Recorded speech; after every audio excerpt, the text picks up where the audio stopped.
It's that time of year again. Our friendly neighborhood gas station, Big G, is hosting their annual Dragon Appreciation Day picnic, and they're serving up all the dragon favorites. Ice cold lemonade, butter blocks, and the savory leg meat of some animal. Let the dragon bellies rumble. In this sketch, we'll cover the production, action, and regulation of four key gastrointestinal hormones: gastrin, somatostatin, cholecystokinin, and secretin. For the rest of the GI regulatory substances story, check out part 2. Let's kick off this dragon jamboree by fueling up with gastrin. Gastrin is a hormone released by G cells in the antrum of the stomach and duodenum.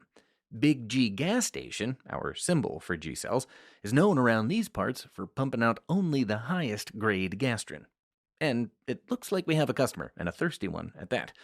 This scooter cruising dragon putting gas in is chugging some refreshing raised up lemonade, our symbol for gastric acid, because gastrin raises gastric acid secretion in the stomach. Note that gastrin also stimulates the growth of gastric mucosal lining as well as gastric motility. And we bet this scooter can do 0 to 60 quicker than you can say food baby. Now, let's take a look at how the release of gastrin is regulated. Gastrin is released in response to stomach distension that occurs after eating, which you can remember with the giant meal that's been shoved in this distended stomach bag. Wait, was that a live sheep? Anyway, gastrin secretion also increases in response to vagal stimulation via gastrin-releasing peptide, which is why our fueled-up dragon has hit the jackpot with this I Love Vegas sticker. But too much of a good thing can be a bad thing. Excreting too much gastrin can lead to excessively high levels of gastric acid and even peptic ulcers. So gastrin release must also be downregulated.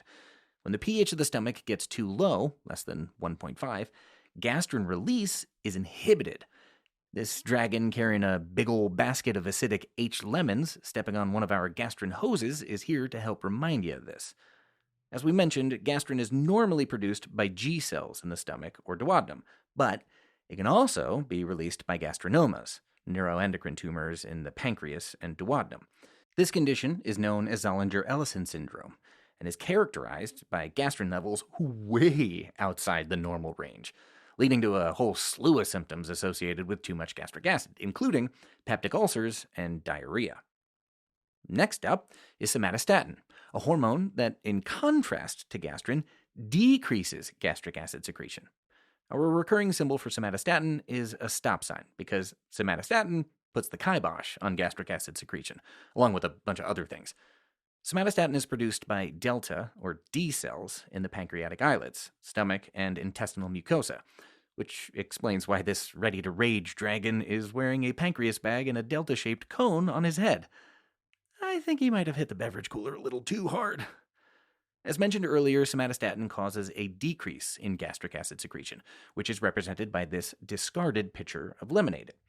Somatostatin also decreases pepsinogen release, which is why our returning symbol for pepsinogen, a pepperoni sausage, has also been thrown out.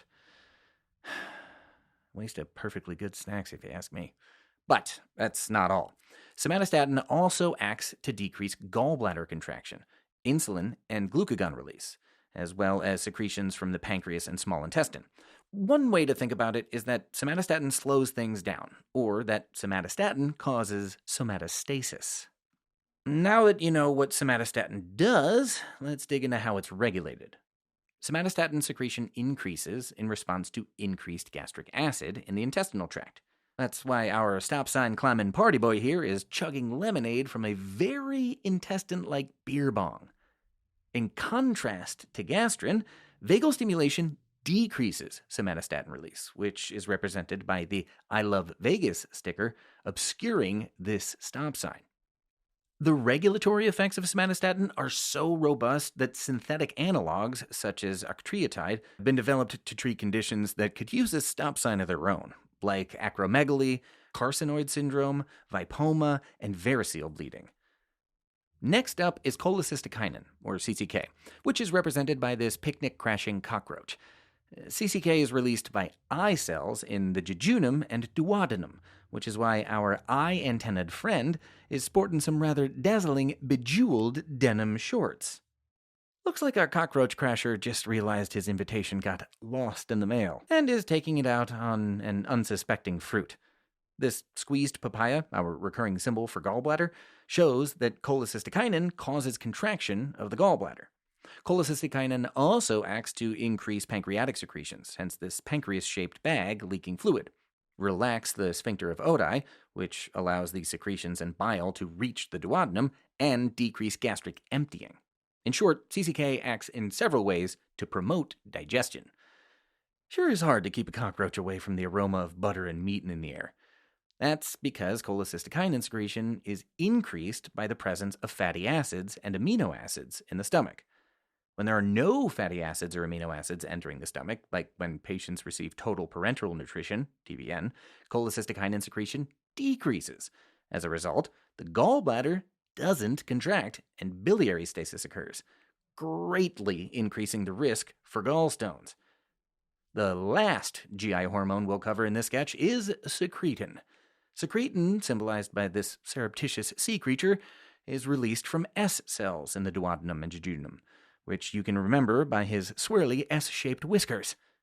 Secretin increases bile secretion, which is why this sea creature is oozing green bile-like fluid. Secretin also increases pancreatic secretion of bicarbonate, which neutralizes gastric acid in the duodenum and allows pancreatic enzymes to function. His pancreatic-shaped bag is leaking baking soda, our symbol for bicarbonate, to help you remember this. Apparently, those pancreas crossbody bags are en vogue this season. Secretin release increases when fatty acids enter the lumen of the duodenum. This is why the aroma of melting butter and lard is enticing enough to lure our secretive sea creature from his hiding spot. Now that we've covered the production, action, and regulation of some key gastrointestinal substances, let's circle this cul-de-sac one last time for a quick review. Gastrin is secreted by G cells in the antrum of the stomach and duodenum. Gastrin stimulates the stomach to secrete gastric acid, increases the growth of gastric mucosa, and increases gastric motility. Stomach distension and vagal stimulation increase gastrin secretion, while low gastric pH decreases gastrin secretion. Somatostatin is secreted by delta, or D cells, in the pancreatic islets, stomach, and intestinal mucosa, and functions to decrease the release of gastric acid and pepsinogen. Somatostatin also slows down gallbladder contraction, insulin release, and secretion of fluids from the pancreas and small intestine. The release of somatostatin is increased by gastric acid in the intestinal tract and decreased by vagal stimulation.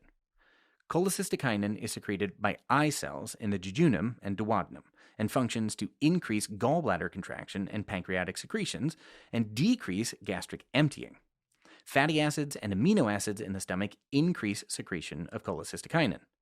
Secretin is released by S cells in the duodenum and acts to increase secretion of bile from the liver and bicarbonate from the pancreas. Fatty acids in the lumen of the duodenum increase the release of secretin. Well, it's been a gas, but it's time to wrap this picnic up. I don't know about you, but I've got a food baby waiting to be burped. Oh boy.